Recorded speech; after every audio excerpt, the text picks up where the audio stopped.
Bonjour à tous et bienvenue dans ce briefing des marchés du 7 avril 2020. Avant de commencer, je vous laisse prendre connaissance de l'avertissement légal sur les risques.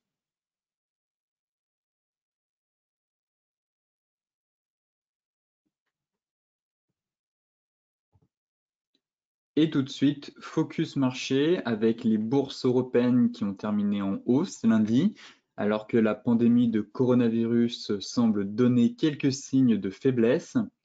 Effectivement, les investisseurs ont retrouvé le goût pour les actifs risqués grâce aux signes d'amélioration de la situation sanitaire, qui suggère en fait que les mesures de confinement prises à peu près partout dans le monde permettent de limiter la propagation du Covid-19.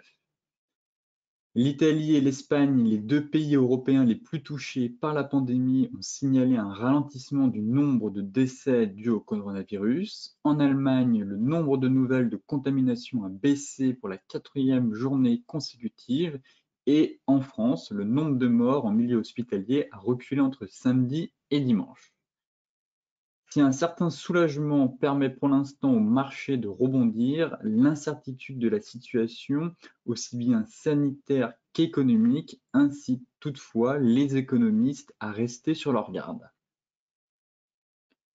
Côté US, Wall Street a bondi lundi, accentuant ses gains peu avant la clôture, dans un marché, on va dire, plus rassuré par les derniers développements liés à la pandémie de coronavirus aux États-Unis et dans le reste du monde.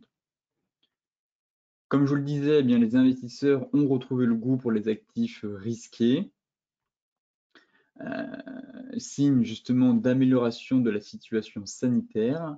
Les acteurs du marché étaient également attentifs à toutes nouvelles annonces de mesures susceptibles de venir au chevet de l'économie américaine, durement frappée par les effets de la pandémie. Effectivement, la Banque centrale américaine a ainsi annoncé lundi qu'elle allait se mobiliser pour participer au gigantesque plan de sauvetage des petites et moyennes entreprises qui a démarré, on va dire, non sans mal la semaine dernière, mais semble prendre de la vitesse. Enfin, toutes les composantes du Dow Jones ont profité de ce regain d'optimisme sur les marchés. Et on a eu Boeing qui a brillé avec un bond de quasiment 20%, alors que l'avionneur a particulièrement souffert ces dernières semaines.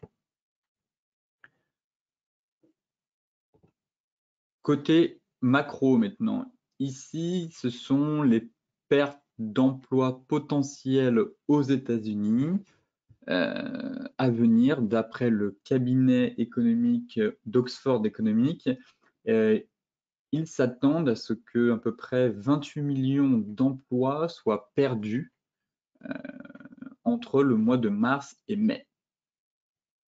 Donc on pourra avoir une chute de quasiment à peu près 28 millions, on pourrait retomber à seulement à 125 millions de personnes ayant un emploi aux États-Unis, donc une perte assez gigantesque, même on serait sous les plus bas de 2008, et le nombre total d'emplois chutant serait au plus bas depuis en fait 1998. Concernant les bonnes nouvelles, on a sûrement un apaisement de la crise sanitaire en Chine, puisqu'on n'a eu aucun nouveau décès hier. Voilà. La Chine n'a reporté aucun nouveau décès hier dans le pays. Donc, après, bien sûr, les chiffres chinois sont toujours à prendre avec des pincettes, on va dire, mais pour le moment, on constate que finalement, le pic a bien été atteint et que voilà, le nombre de décès diminue au fur et à mesure des jours en Chine et que nous n'avons pas eu de nouveaux décès hier dans le pays. Côté graphique,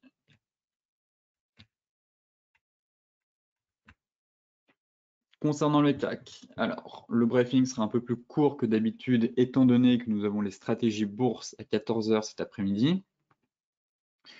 Alors pour faire le point sur les indices rapidement,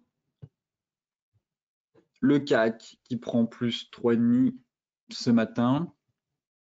Voilà. Il y a un regain d'optimisme de la part des investisseurs.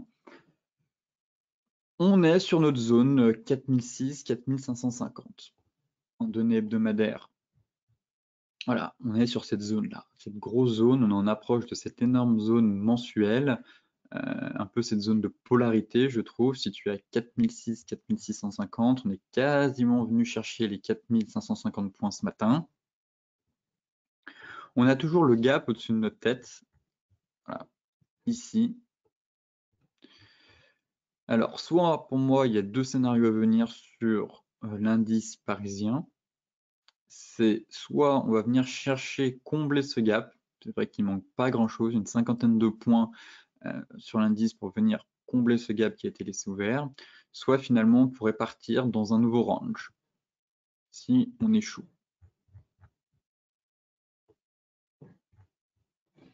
On pourrait très bien avoir une nouvelle phase de stabilisation. Voilà, une nouvelle fois ici.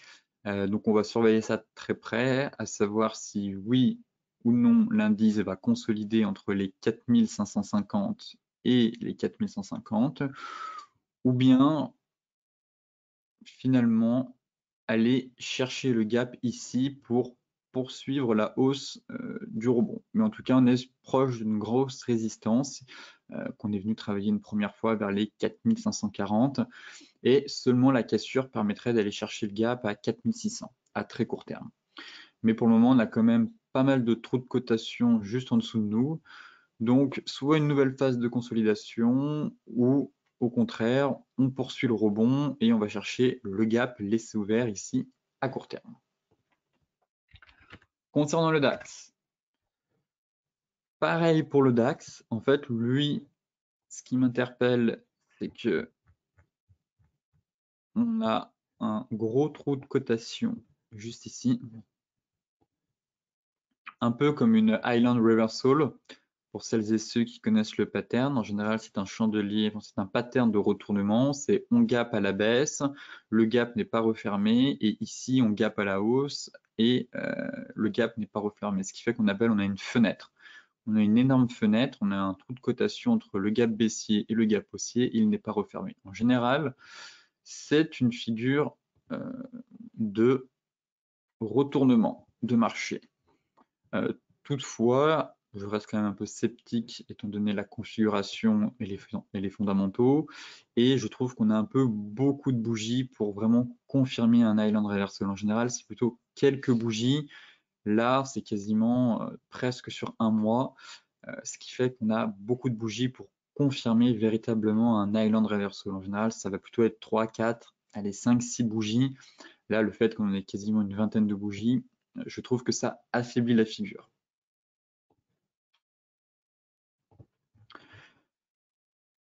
Pour le moment, la hausse ne prend pas, je trouve. En tout cas, on cale en plus. On est juste venu gaper et derrière, bon, bah, on a fait un petit mouvement de folie et finalement, les acheteurs n'arrivent pas spécialement à garder la main. Donc, je ne serais pas étonné que ce gap soit comblé.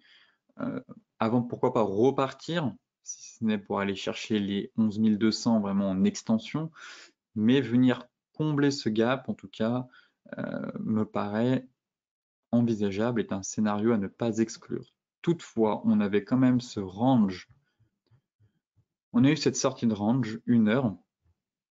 Effectivement, on consolidait. Derrière, on est sorti par le haut du range. Donc, si je reporte l'objectif théorique, effectivement, l'indice pourrait aller chercher les 10 800 points. En tout cas, c'est l'objectif de hausse suite à la sortie de range par le haut. Là, actuellement, on est sur résistance, on travaille. Si on franchit vraiment ce niveau, en extension, ce serait d'aller chercher à peu près les 10 750 points, soit l'objectif théorique. Et au contraire, si les acheteurs n'arrivent pas à accompagner le flux et que les vendeurs reprennent l'ascendant psychologique, eh bien, on aurait un retour pour venir combler le gap en direction des 10 100 points. Le Dow Jones, en grande forme. En grande forme, le Dow Jones, il s'est offert le luxe de prendre quasiment 8% et de sortir pareil par le haut de son range. Ici, sur le futur, c'est un peu plus propre, je trouve, mais on avait un peu un range. Voilà, on était comprimé, rappelez-vous, entre les 38,2 et les 23,6 de Fibonacci. Si je remets le retracement de la dernière vague de baisse, voilà, on était comprimé entre ces deux niveaux et là on a eu la cassure. Donc là les futurs sont dans le vert, ça devrait aussi ouvrir avec un gap haussier, mais on est sorti de cette phase de congestion un peu pour tenter d'aller chercher le prochain gros niveau et pourquoi pas d'aller combler le gap juste ici. Effectivement, on a eu la sortie de range avec la bougie ici, une bougie horaire avec pas mal de body, on va dire une bougie flux. Donc, la poursuite de la hausse, en tout cas, permettrait, pour moi, en tout cas, d'aller chercher ce gros niveau en extension. Donc là, on est quasiment sur un gap haussier sur les futurs. On n'est pas loin de ce gros niveau. En tout cas, la zone de prix à surveiller, ça va être vraiment les 23 300 points, 23 530. C'est cette zone-là de 200 points. On voit qu'on a quand même une accumulation de body et de mèches entre le 2017, 2018. Là, en journalier, on était venu travailler durant la période de 2019 et ça correspond aussi à la moyenne mobile 200 qui vient quasiment s'aligner et qu'on est venu la casser là. Donc, c'est la grosse zone de prix en extension, en tout cas, où le marché pourrait en tout cas venir chercher cette zone à surveiller. À surveiller soit pour un retournement de marché pour revenir finalement sur le support. Donc, attendons de voir si on a un chantier de retournement. Mais en tout cas, là, le flux à court terme est haussier. Les acheteurs gardent la main sur les US. Les news concernant, on a de l'espoir concernant le ralentissement de coronavirus dans plusieurs pays. Donc, ce message d'espoir soutient les marchés. Je reste quand même un peu sur mes gardes, étant donné qu'on a les résultats d'entreprise concernant le premier trimestre à partir de la semaine prochaine. Donc, c'est le catalyseur à venir. Mais à court terme, venir chercher cette zone, c'est envisageable. Et dès la semaine prochaine, l'élément qui va driver les marchés, ce sera les résultats d'entreprise. À savoir si oui ou non, finalement, les entreprises ont plutôt fait un bon trimestre ou au contraire, on va avoir des profit warnings, on va avoir des révisions à la baisse de manière assez drastique et dans ce cas-là, déclencher la fin du rebond pour aller chercher les niveaux de support. Pour le Forex,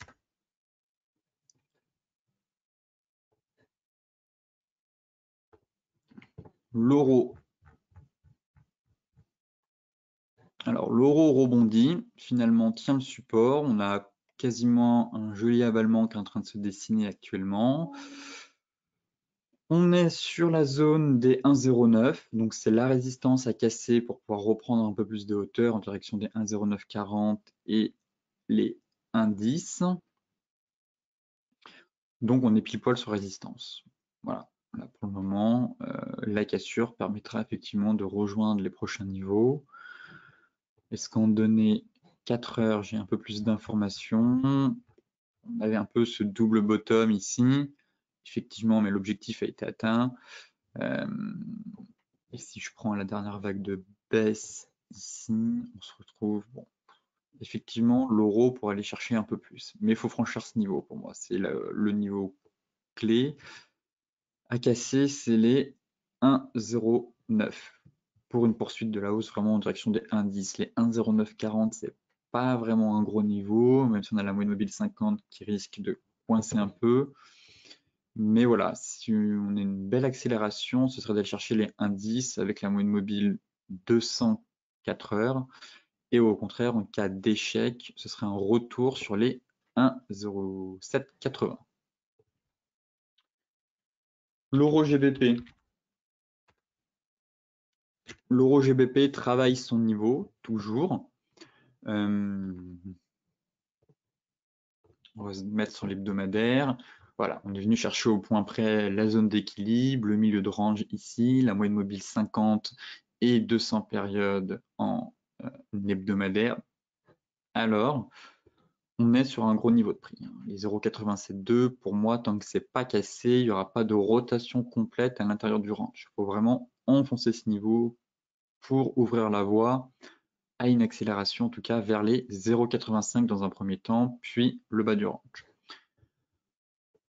En journalier, voilà, on constate la même chose. En hebdomadaire, on a aussi la moyenne mobile 200 et la moyenne mobile, en journalier, on a aussi la moyenne mobile 200 et 50 couplée à la moyenne mobile 200 et 50 en hebdomadaire, donc gros niveau de prix. Effectivement, le marché travaille ce niveau actuellement. À plus court terme, encore une fois, on est dans un range. On est dans un range de consolidation pour le moment. Entre 0,8740 et 0,8850, on a la moyenne mobile 50 qui va venir coiffer les prix. On est aussi couplé avec la moyenne mobile 200 4 heures. Donc, force est de constater qu'on a vraiment un gros niveau de prix ici, qu'on est sur une grosse zone de prix entre 0,872 et 0,8880. Attendons de voir. À très court terme, on est dans un range. La cassure par le haut permettrait de rejoindre les 0,895 et pourquoi pas les 0,90. En cas d'échec sur ce niveau, pour moi, ce sera une rotation pareille sur la borne de base du range. Et si on casse ce niveau, dans ce cas-là, on ira chercher les 0,85. On essaiera d'affiner tout ce plan cet après-midi en live. Pour terminer le Forex, le GBP USD, exactement la même chose, encore une fois une phase de range sur concernant la livre sterling, elle consolide.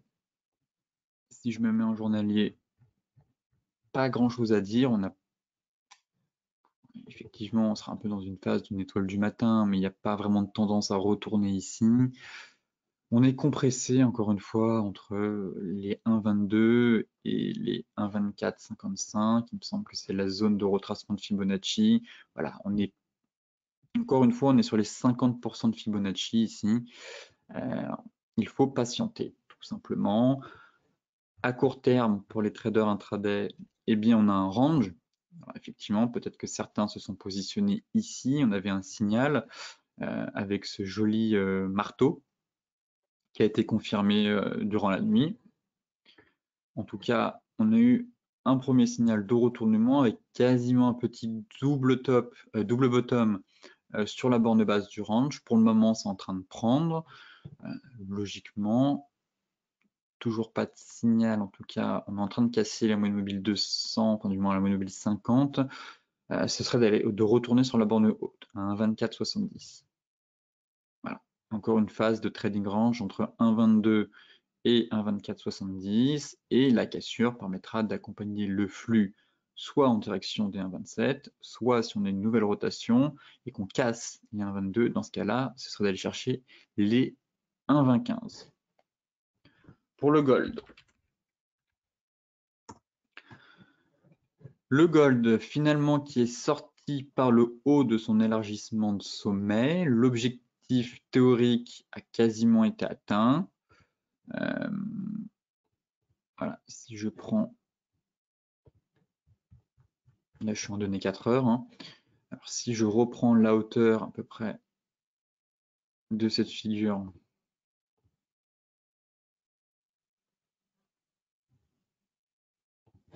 juste ici, et que je la reporte à la sortie, voilà, il manquait 1680, on est allé à 1674. Bon, il manquait quelques dollars pour aller chercher l'objectif de la figure. Le flux reste haussier à court terme. Là-dessus, il n'y a pas de doute. On peut mettre une droite comme ça pour cadrer à peu près la dynamique des prix. Ça reste haussier. Il faut que le marché réussisse à clôturer au-dessus des 1655 pour aller chercher les 1700. Mais pour le moment, en tout cas, la dynamique, le gold en tout cas a bien repris des couleurs depuis la chute qu'on a eue fin mars, milieu mars. Et poursuit son ascension, donc théorie de dos pour le moment, hein, des plus bas de plus en plus haut, là on a fait un nouveau plus haut, donc un repli, pourquoi pas avoir un repli sur les 1625 avant de repartir, là on tente de sauver les 1655, effectivement on voit que c'est un gros niveau de prix, Si on garde cette dynamique haussière, en tout cas qu'on clôture au-dessus des 1655, oui, on peut facilement rejoindre les 1700 $. On a eu une très belle bougie impulsive hier. Là, on est pile poil finalement, on est sur un pullback de notre résistance cassée qui est devenue support. Donc, tant que ça tient, eh bien, on a toutes les chances d'aller chercher les anciens plus hauts annuels vers les 1700 $. Concernant le Brent, pas grand-chose à dire si ce n'est d'attendre la réunion de l'OPEP qui est prévue cette semaine, il me semble. Certes, on a reculé de quasiment 4%, il me semble, hier sur 3% sur le Brent. Pareil, le marché reprend des couleurs. On a cette divergence ici qui est toujours activée, validée. Bon, l'objectif reste à quand même 42. Ce serait quasiment d'aller chercher le gap. Bon, je ne me montre pas aussi ambitieux, mais pourquoi pas, hein. C'est toujours possible. Ça va être intéressant de surveiller justement la ligne des 50. À chaque fois, la ligne des 50, le premier objectif en général, c'est aussi la ligne des 50. Et si on casse la ligne des 50 et qu'on repasse sous la ligne des 50, il y aura un signal de d'essoufflement de la divergence et potentiellement indiquant qu'on arrive au bout, que la divergence, si en général, si on casse le niveau des 50 et qu'on repasse sous les niveaux, l'indicateur envoie un signal comme quoi la divergence eh bien, touche à sa fin, tout simplement.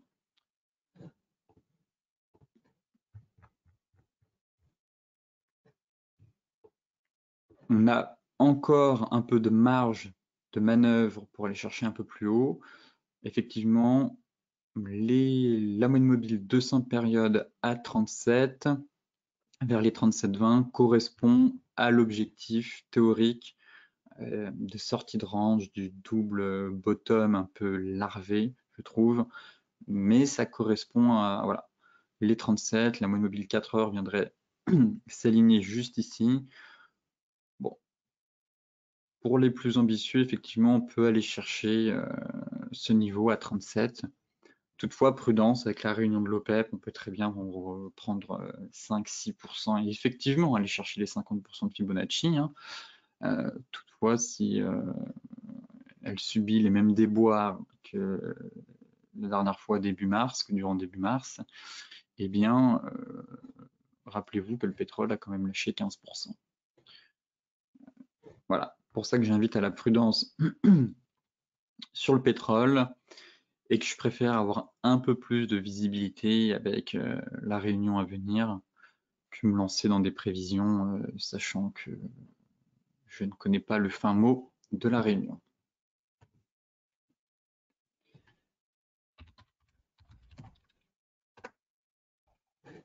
Concernant le BTC, alors, poursuite de la dynamique haussière de court terme, sortie de range toujours, on reprend de la hauteur et que dire à part d'aller chercher l'objectif à 7630. En tout cas, mon scénario n'a toujours pas changé, on est cassé le range. D'aller chercher la borne haute du biseau et pourquoi pas la résistance à 7630 en premier objectif. En extension, ce serait les 8000. Si je reporte la hauteur de ce range, c'est plus 8000 l'objectif théorique. Toutefois, on s'approche d'un gros niveau, hein, ici. Ici, qu'on était venu chercher, et la moyenne mobile 50. Donc, ça risque de devenir intéressant, en tout cas sur le BTC. Je verrais bien un excès sur les 7630. Voyons voir si la moyenne mobile 50 va au contraire pénaliser le rebond actuel et finalement repartir à la baisse. Dans le cas contraire, c'est bien de poursuivre cette hausse, d'aller chercher les 7600 et pourquoi pas les 8100 en extension. Tout en sachant qu'on est quand même dans un biseau. Voilà. ascendant et que la probabilité de sortie, eh bien, est plus importante qu'elle soit par le bas que par le haut. Et que si on reporte l'objectif théorique et qu'on se casse ce biseau, on pourrait facilement avoir un retour à 5008. Mais pour le moment, force est de constater que les acheteurs gardent la main et que cette reprise haussière pourrait se poursuivre sur les niveaux que je viens d'expliquer, et on fera le point uniquement lorsqu'on aura une cassure du biseau. Sur ce briefing des marchés touche à sa fin. Pour celles et ceux qui souhaitent consulter l'article dans son intégralité, je vous mets le lien dans la description de la vidéo. Pour rappel, cet après-midi, nous avons les stratégies bourse à 14 h. J'espère que vous serez très nombreux à participer à ce live. Sinon, eh bien, n'oubliez pas de vous inscrire aussi pour la formation sur comment trader les figures chartistes qui aura lieu le 22 avril à 14 h. Je vous souhaite à toutes et à tous une excellente journée, de très bons trades, et on se retrouve soit demain pour le briefing des marchés, soit cet après-midi pour les stratégies bourse.